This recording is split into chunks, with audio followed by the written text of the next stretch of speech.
ಶ್ರೀವಿಷ್ಣುರ್ವಿಶ್ವರೂಪೀ ನರಹರಿಕಪಿಲವ್ಯಾಸಕೋಲಾದಿರೂಪೋ ಬ್ರಹ್ಮಾ ವಾಯುಶ್ಚ ವನ್ಯೋ ಗಿರಿಶಮುಖಸುರಾ ಯತ್ರ ನಿತ್ಯಂ ವಸಂತಿ ಯತ್ಪಾದಂ ಯೋಗಿವರ್ಯಾ ಮುನಿಕುಲಸಹಿತಾ ಭಕ್ತಿಯುಕ್ತಾ ಭಜಂತೆ ತಂ ಶ್ರೀಮದ್ವಿಷ್ಣುತೀರ್ಥಂ ಸುಖಮುನಿದಯಿತಂ ಮದ್ಗುರುಂ ಸನ್ನಮಾಮಿ. ಶ್ರೀಗುರುಭ್ಯೋ ನಮಃ. ಶ್ರೀಗುರುಭ್ಯೋ ನಮಃ. ಶ್ರೀಮದಾನಂದತೀರ್ಥ ಭಗವತ್ಪಾದಾಚಾರ್ಯರು ಜಯಂತಿ ಕಲ್ಪ ಅನ್ನುವಂತಹ ಗ್ರಂಥದೊಳಗೆ ಶ್ರೀಕೃಷ್ಣ ಜಯಂತಿಯಂದು ಮತ್ತು ಕೃಷ್ಣಾಷ್ಟಮಿಯಂದು ಭಗವಂತನ ಪೂಜೆಯನ್ನು ಮಾಡತಕ್ಕಂತಹ ಶ್ರೇಷ್ಠವಾದಂತಹ ವಿಧಾನವನ್ನು ತಿಳಿಸಿ ಹೇಳಿದ್ದಾರೆ. ಶ್ರಾವಣ ಮಾಸದ ಕೃಷ್ಣ ಪಕ್ಷದ ಅಷ್ಟಮಿಯ ಮಧ್ಯರಾತ್ರಿಯಲ್ಲಿ ರೋಹಿಣಿ ನಕ್ಷತ್ರವಿದ್ದಾಗ ಪರಮಾತ್ಮ ಅವತಾರ ಮಾಡಿದ್ದ. ಹೀಗಾಗಿ ಪ್ರತಿ ವರ್ಷ ಶ್ರಾವಣ ಮಾಸದ ಕೃಷ್ಣ ಪಕ್ಷದ ಅಷ್ಟಮಿಯ ಮಧ್ಯರಾತ್ರಿಯಲ್ಲಿ ಪರಮಾತ್ಮನಿಗೆ ಅರ್ಘ್ಯ ಪ್ರದಾನವನ್ನು ಮಾಡಬೇಕು. ಆ ದಿವಸ ಪೂರ್ಣ ಉಪವಾಸವನ್ನ ಮಾಡಬೇಕು. ಶ್ರಾವಣ ಮಾಸದ ಕೃಷ್ಣ ಪಕ್ಷದ ಅಷ್ಟಮಿಯಲ್ಲಿ ರೋಹಿಣಿ ನಕ್ಷತ್ರವು ಇದ್ದರೆ ಅದು ಶ್ರೀಕೃಷ್ಣ ಜಯಂತಿ ಅಂತ ಕರೆಸಿಕೊಳ್ಳುತ್ತದೆ. ರೋಹಿಣಿ ನಕ್ಷತ್ರ ದೊರೆಯದೇ ಇದ್ದರೆ ಕೇವಲ ಕೃಷ್ಣಾಷ್ಟಮಿ ಅಂತ ಕರೆಸಿಕೊಳ್ಳುತ್ತದೆ.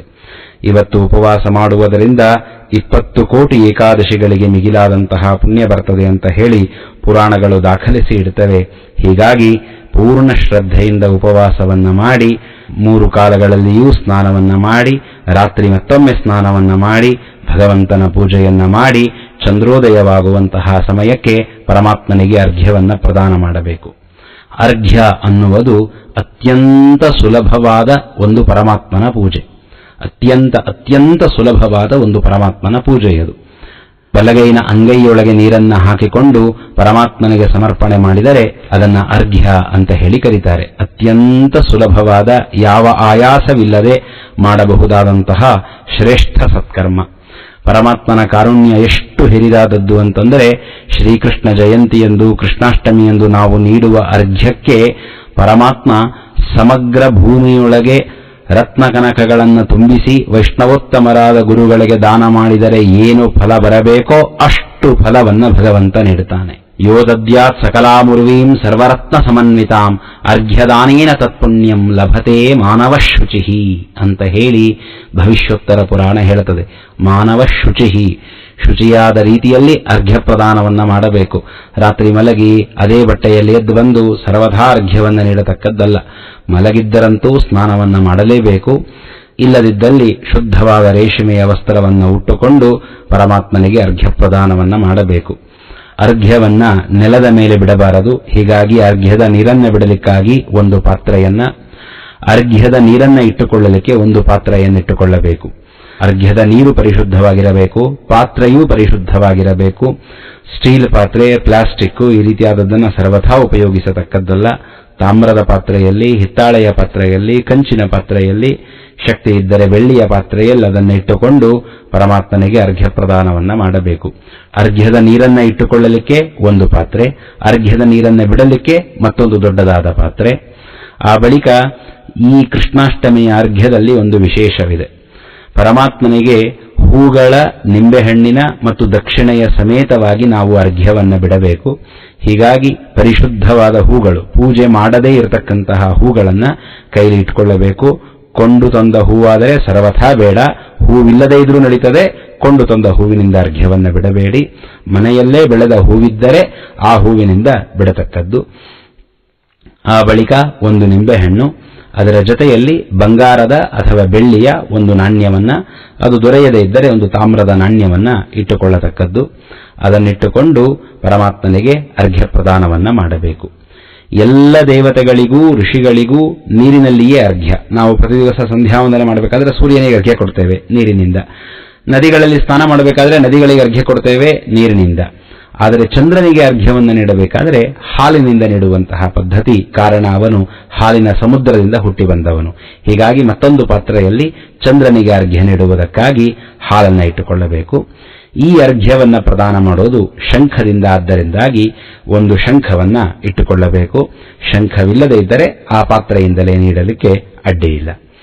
ಹೀಗೆ ಒಂದು ಶಂಖ, ಅರ್ಘ್ಯದ ನೀರು, ಅರ್ಘ್ಯದ ಹಾಲು, ಅರ್ಘ್ಯಕ್ಕಾಗಿ ಹೂವು, ಅರ್ಘ್ಯಕ್ಕಾಗಿ ನಿಂಬೆಹಣ್ಣು, ಒಂದು ಬಂಗಾರದ, ಬೆಳ್ಳಿಯ ಅಥವಾ ತಾಮ್ರದ ನಾಣ್ಯ, ಅರ್ಘ್ಯದ ನೀರನ್ನು ಬಿಡಲಿಕ್ಕಾಗಿ ಒಂದು ಪಾತ್ರೆ ಮತ್ತು ಒಂದು ಶುದ್ಧವಾದ ದೇವರ ವಸ್ತ್ರವನ್ನ ಇಟ್ಟುಕೊಳ್ಳಬೇಕು.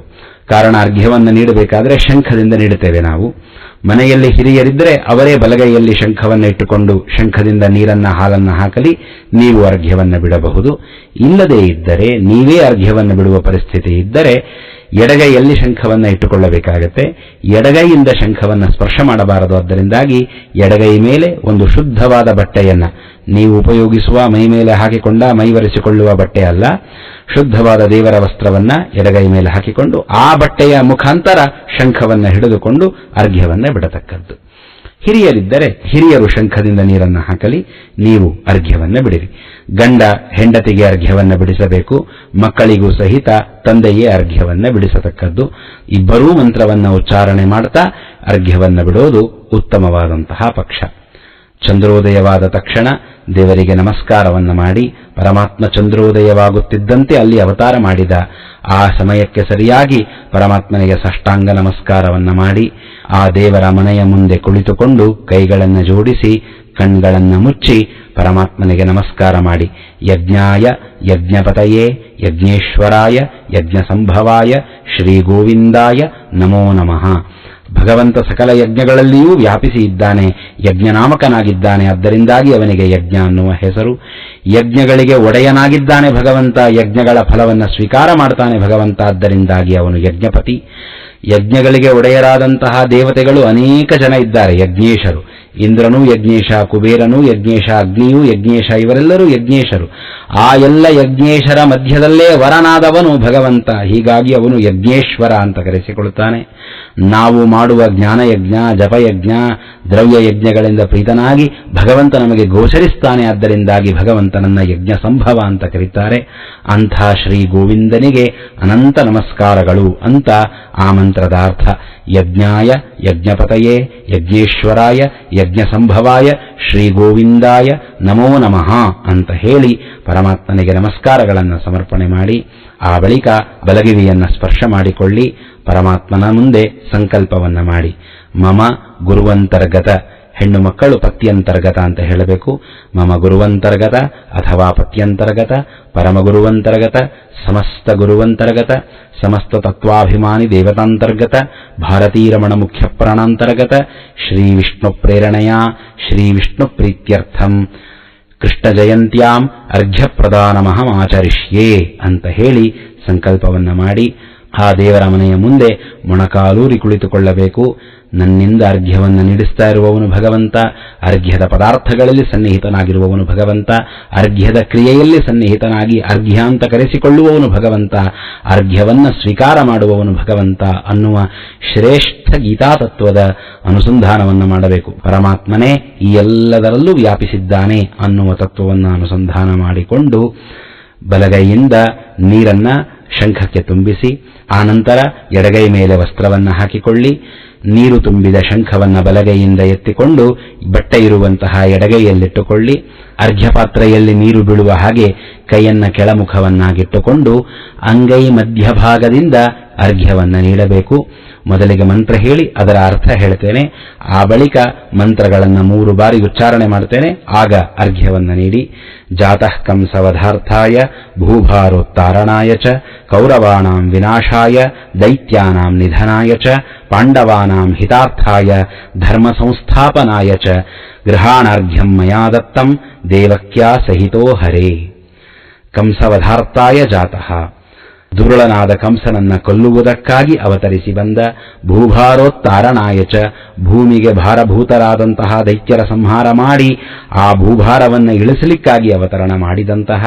ಕೌರವಾಣಾಂ ವಿನಾಶಾಯ, ದುಷ್ಕರ್ಮಗಳನ್ನು ಮಾಡುವಂತಹ 100 ಜನ ಕೌರವರ ವಿನಾಶಕ್ಕಾಗಿ ಅವತರಣ ಮಾಡಿ ಬಂದಂತಹ.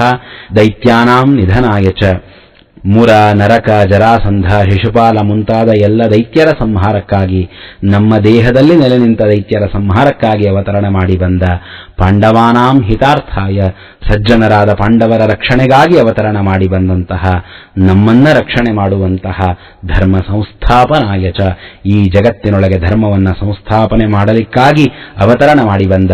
ನಮ್ಮೊಳಗೆ ನಿಂತು ನಮ್ಮಲ್ಲಿ ಧರ್ಮ ಸ್ಥಾಪನೆಯನ್ನ ಮಾಡಿಸಿ ನಮ್ಮಿಂದ ಧರ್ಮಾಚರಣೆಯನ್ನ ಮಾಡಿಸುವಂತಹ ಓ ಶ್ರೀಕೃಷ್ಣ ರೂಪದ ನಾರಾಯಣನೇ, ದೇವಕ್ಯಾ ಸಹಿತೋ ಹರೆ, ದೇವಕಿ ಸಮೇತನಾದಂತಹ ಓ ಶ್ರೀಕೃಷ್ಣ, ಮಯಾ ದತ್ತಂ ಅರ್ಘ್ಯಂ ಗೃಹಾಣ, ನಾನು ನೀಡ್ತಾ ಇರುವಂತಹ ಈ ಅರ್ಘ್ಯವನ್ನ ಸ್ವೀಕಾರ ಮಾಡು ಸ್ವಾಮಿ ಅಂತ ಪ್ರಾರ್ಥನೆ ಮಾಡಿಕೊಂಡು ಅರ್ಘ್ಯವನ್ನ ನೀಡಬೇಕು. ದೇವಕಿ ಸಹಿತ ಶ್ರೀಕೃಷ್ಣಾಯ ನಮಃ ಅರ್ಘ್ಯಂ ಸಮರ್ಪಯಾಮಿ ಅಂತ ಹೇಳಬೇಕು. ಈಗ ಮಂತ್ರವನ್ನ ಹೇಳ್ತೇನೆ, ನೀರನ್ನ ಅರ್ಘ್ಯದ ರೂಪದಲ್ಲಿ ಬಿಡ್ತಾ ಇರಿ. ಜಾತಃ ಕಂಸವಧಾರ್ತಾಯ ಭೂಭಾರೋತ್ತಾರಣಾಯ ಚ ಕೌರವಾಣಾಂ ವಿನಾಶಾಯ ದೈತ್ಯಾನಾಂ ನಿಧನಾಯ ಚ ಪಾಂಡವಾನಾಂ ಹಿತಾರ್ಥಾಯ ಧರ್ಮ ಸಂಸ್ಥಾಪನಾಯ ಚ ಗೃಹಾಣಾರ್ಘ್ಯಂ ಮಯಾ ದತ್ತಂ ದೇವಕ್ಯಾ ಸಹಿತೋ ಹರೇ ದೇವಕೀ ಸಹಿತ ಶ್ರೀಕೃಷ್ಣಾಯ ನಮಃ ಇದಮರ್ಘ್ಯಂ ಸಮರ್ಪಯಾಮಿ. ಎರಡನೆಯ ಬಾರಿ. ಜಾತಃ ಕಂಸವಧಾರ್ತಾಯ ಭೂಭಾರೋತ್ತಾರಣಾಯ ಚ ಕೌರವಾಣಾಂ ವಿನಾಶಾಯ ದೈತ್ಯಾನಾಂ ನಿಧನಾಯ ಚ ಪಾಂಡವಾನಾಂ ಹಿತಾರ್ಥಾಯ ಧರ್ಮ ಸಂಸ್ಥಾಪನಾಯ ಚ ಗೃಹಾಣಾರ್ಘ್ಯಂ ಮಯಾ ದತ್ತಂ ದೇವಕ್ಯಾ ಸಹಿತೋ ಹರೇ ದೇವಕೀ ಸಹಿತ ಶ್ರೀಕೃಷ್ಣಾಯ ನಮಃ ಇದಮರ್ಘ್ಯಂ ಸಮರ್ಪಯಾಮಿ. ಮೂರನೆಯ ಬಾರಿ. ಜಾತಃ ಕಂಸವಧಾರ್ತಾಯ ಭೂಭಾರೋತ್ತಾರಣಾಯ ಚ ಕೌರವಾಣಾಂ ವಿನಾಶಾಯ ದೈತ್ಯಾನಾಂ ನಿಧನಾಯ ಚ ಪಾಂಡವಾನಾಂ ಹಿತಾರ್ಥಾಯ ಧರ್ಮ ಸಂಸ್ಥಾಪನಾಯ ಚ ಗೃಹಾಣಾರ್ಘ್ಯಂ ಮಯಾ ದತ್ತಂ ದೇವಕ್ಯಾ ಸಹಿತೋ ಹರೇ ದೇವಕೀ ಸಹಿತ ಶ್ರೀಕೃಷ್ಣಾಯ ನಮಃ ಇದಮರ್ಘ್ಯಂ ಸಮರ್ಪಯಾಮಿ. ಆ ಕಾರಾಗೃಹದಲ್ಲಿ ದೇವಕಿಯ ಪಕ್ಕದಲ್ಲಿ ಸಣ್ಣ ಮಗುವಾಗಿ ಪರಮಾತ್ಮ ಮಲಗಿದ್ದಾನೆ. ಆ ಶ್ರೀಕೃಷ್ಣನಿಗೆ ಅವನನ್ನ ಹಡೆದು ನಮಗೆ ನೀಡಿದ ಆ ಮಹಾತಾಯಿ ದೇವಕಿಗೆ ಆ ಇಬ್ಬರಿಗೂ ಸಹಿತ ಅರ್ಘ್ಯವನ್ನ ನೀಡಿದ್ದೇವೆ ಅಂತ ಅನುಸಂಧಾನವನ್ನ ಮಾಡಿಕೊಂಡು ಆ ಹೂಗಳನ್ನ, ನಿಂಬೆಹಣ್ಣನ್ನ ಮತ್ತು ನಾಣ್ಯವನ್ನ ಒಂದು ಪ್ರತ್ಯೇಕವಾದ ತಟ್ಟೆಯಲ್ಲಿ ಪಕ್ಕದಲ್ಲಿಡಬೇಕು.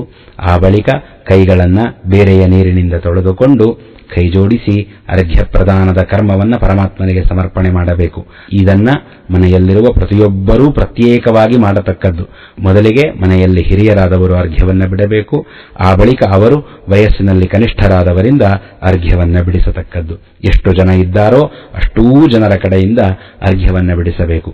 ಕೇವಲ ಈ ರೀತಿಯಾಗಿ ಅರ್ಘ್ಯವನ್ನ ನೀಡುವುದರಿಂದ ರತ್ನ ಕನಕಗಳ ಸಮೇತವಾಗಿ ಭೂಮಿಯ ದಾನವನ್ನು ಮಾಡಿದ ಫಲವನ್ನ ಭಗವಂತ ನೀಡುತ್ತಾನೆ. ಹೀಗಾಗಿ ಅವಶ್ಯವಾಗಿ ನಮ್ಮ ಕರ್ತವ್ಯವಾಗಿ ಈ ಅರ್ಘ್ಯ ಪ್ರದಾನವನ್ನ ಮಾಡಬೇಕು. ಅದಾದ ನಂತರ ಆ ಸಮಗ್ರ ಅರ್ಘ್ಯದ ಪಾತ್ರೆಗಳನ್ನ, ಪದಾರ್ಥಗಳನ್ನೆಲ್ಲ ತೆಗೆದುಕೊಂಡು ಮನೆಯ ಹೊರಗೆ ಬರಬೇಕು. ತುಳಸಿ ವೃಂದಾವನದ ಮುಂದೆ ಮೊಳಕಾಲೂರಿ ಕುಳಿತುಕೊಂಡು ರಂಗೋಲಿಯ ಮೇಲೆ ಈ ಅರ್ಘ್ಯದ ಪಾತ್ರವನ್ನ ಇಟ್ಟು ಚಂದ್ರನಿಗೆ ಅರ್ಘ್ಯವನ್ನ ನೀಡಬೇಕು. ಮೊದಲಿನಂತೆಯೇ ಬಲಗೈಯೊಳಗೆ ಹೂವನ್ನ, ನಿಂಬೆಹಣ್ಣನ್ನ ಮತ್ತು ನಾಣ್ಯವನ್ನ ಇಟ್ಟುಕೊಂಡು ಅರ್ಘ್ಯವನ್ನ ಚಂದ್ರನಿಗೆ 3 ಬಾರಿ ನೀಡಬೇಕು. ಕ್ಷೀರೋದಾರ್ಣವ ಸಂಭೂತ ಅತ್ರಿನೇತ್ರ ಸಮುದ್ಭವ ಗೃಹಾಣಾರ್ಘ್ಯಂ ಮಯಾ ದತ್ತಂ ರೋಹಿಣ್ಯಾ ಸಹಿತ ಶಶಿನ್. ಕ್ಷೀರೋದಾರ್ಣವ ಅಂತಂದ್ರೆ ಕ್ಷೀರ ಸಮುದ್ರ.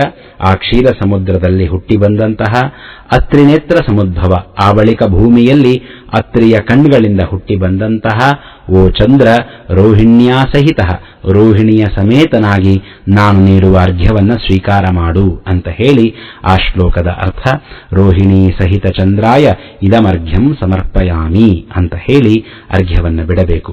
3 ಬಾರಿ ಅರ್ಘ್ಯದ ಶ್ಲೋಕವನ್ನ ಹೇಳ್ತೇನೆ, ಎಲ್ಲರೂ ಅರ್ಘ್ಯವನ್ನ ಬಿಡತಕ್ಕದ್ದು. ಕ್ಷೀರೋದಾರ್ಣವ ಸಂಭೂತ ಅತ್ರಿನೇತ್ರ ಸಮುದ್ಭವ ಗೃಹಾಣಾರ್ಘ್ಯಂ ಮಯಾ ದತ್ತಂ ರೋಹಿಣ್ಯಾ ಸಹಿತ ಶಶಿನ್. ರೋಹಿಣಿ ಸಹಿತ ಚಂದ್ರಾಯ ನಮಃ ಇದಮರ್ಘ್ಯಂ ಸಮರ್ಪಯಾಮಿ. 2ನೇ ಬಾರಿ. ಕ್ಷೀರೋದಾರ್ಣವ ಸಂಭೂತ ಅತ್ರಿನೇತ್ರ ಸಮುದ್ಭವ ಗೃಹಾಣಾರ್ಘ್ಯಂ ಮಯಾ ದತ್ತಂ ರೋಹಿಣ್ಯಾ ಸಹಿತ ಶಶಿನ್. ರೋಹಿಣಿ ಸಮೇತ ಚಂದ್ರಾಯ ನಮಃ ಇದಮರ್ಘ್ಯಂ ಸಮರ್ಪಯಾಮಿ. ಕ್ಷೀರೋದಾರ್ಣವ ಸಂಭೂತ ಅತ್ರಿನೇತ್ರ ಸಮುದ್ಭವ ಗೃಹಾಣಾರ್ಘ್ಯಂ ಮಯಾ ದತ್ತಂ ರೋಹಿಣ್ಯಾ ಸಹಿತ ಶಶಿನ್. ರೋಹಿಣಿ ಸಮೇತ ಚಂದ್ರಾಯ ನಮಃ ಇದಮರ್ಘ್ಯಂ ಸಮರ್ಪಯಾಮಿ ಅಂತ ಹೇಳಿ 3 ಬಾರಿ ಅರ್ಘ್ಯವನ್ನ ಕೊಟ್ಟು ಕೈಗಳನ್ನು ತೊಳೆದುಕೊಂಡು ರೋಹಿಣಿ ಸಮೇತನಾದ ಚಂದ್ರನಿಗೆ, ಚಂದ್ರನ ಅಂತರ್ಯಾಮಿಯಾದ ಮುಖ್ಯ ಪ್ರಾಣದೇವರ ಅಂತರ್ಯಾಮಿಯಾದಂತಹ ಪರಮಾತ್ಮನಿಗೆ ನಮಸ್ಕಾರವನ್ನ ಮಾಡಿ ಆ ಕರ್ಮವನ್ನ ಪರಮಾತ್ಮನಿಗೆ ಸಮರ್ಪಣೆ ಮಾಡಬೇಕು. ಅನೇನ ಕೃಷ್ಣ ಜಯಂತ್ಯಾಮರ್ಘ್ಯ ಪ್ರದಾನ ಕರ್ಮಣ ಮಮ ಗುರುವಂತರ್ಗತ ಅಥವಾ ಪತ್ಯಂತರ್ಗತ ಪರಮಗುರುವಂತರ್ಗತ ಸಮಸ್ತ ಗುರುವಂತರ್ಗತ ಸಮಸ್ತ ತತ್ವಾಭಿಮಾನಿ ದೇವತಾಂತರ್ಗತ ಭಾರತೀರಮಣ ಮುಖ್ಯ ಪ್ರಾಣಾಂತರ್ಗತ ಬಿಂಬಮೂರ್ತಿ ಶ್ರೀ ವಿಷ್ಣು ಪ್ರಿಯತಾಂ ಪ್ರೀತೋ ಭವತು ಶ್ರೀಕೃಷ್ಣಾರ್ಪಣಮಸ್ತು ಅಂತ ಹೇಳಿ ಅರ್ಘ್ಯ ಪ್ರದಾನವನ್ನ ಪರಮಾತ್ಮನಿಗೆ ಸಮರ್ಪಣೆ ಮಾಡಬೇಕು. ಆ ಬಳಿಕ ಪರಮಾತ್ಮನಿಗೆ ನಮಸ್ಕಾರ ಮಾಡಿ ಬೆಳಗಿನಿಂದ ಸಂಜೆಯವರೆಗೆ ಮಾಡಿದ ಎಲ್ಲ ಕರ್ಮಗಳನ್ನು ನೆನೆದು ಅವನಿಗೊಪ್ಪಿಸಿಕೊಂಡು ತೀರ್ಥವನ್ನ 3 ಬಾರಿ ತೆಗೆದುಕೊಳ್ಳಬೇಕು, ಗಂಧವನ್ನ ಹಚ್ಚಿಕೊಳ್ಳಬೇಕು, ಅಕ್ಷತೆಯನ್ನ ಹಚ್ಚಿಕೊಳ್ಳಬೇಕು. ಪರಮಾತ್ಮ ನಮ್ಮ ಮೇಲಿನ ಅನಂತ ಕಾರುಣ್ಯದಿಂದ ಈ ಕೃಷ್ಣ ಜಯಂತಿಗೆ ಶ್ರೇಷ್ಠವಾದ ಮಹಾತ್ಮ್ಯವನ್ನು ನೀಡಿದ್ದಾನೆ. 1 ದಿವಸ ಉಪವಾಸ ಮಾಡಿದರೆ 20 ಕೋಟಿ ದಿವಸಗಳು ಉಪವಾಸ ಮಾಡಿದ ಫಲವನ್ನು ನೀಡುತ್ತಾನೆ. ಅರ್ಘ್ಯವನ್ನ ನೀಡಿದರೆ ಸಮಗ್ರ ಭೂಮಂಡಲದ ದಾನವನ್ನ ಪರಮಾತ್ಮ ನೀಡುತ್ತಾನೆ. ಅವನ ಕಾರುಣ್ಯ ಅನಂತವಾದದ್ದು ಅಂತ ಸ್ಮರಣೆ ಮಾಡುತ್ತಾ ಪರಮಾತ್ಮನಿಗೆ ನಮಸ್ಕಾರವನ್ನ ಮಾಡಬೇಕು.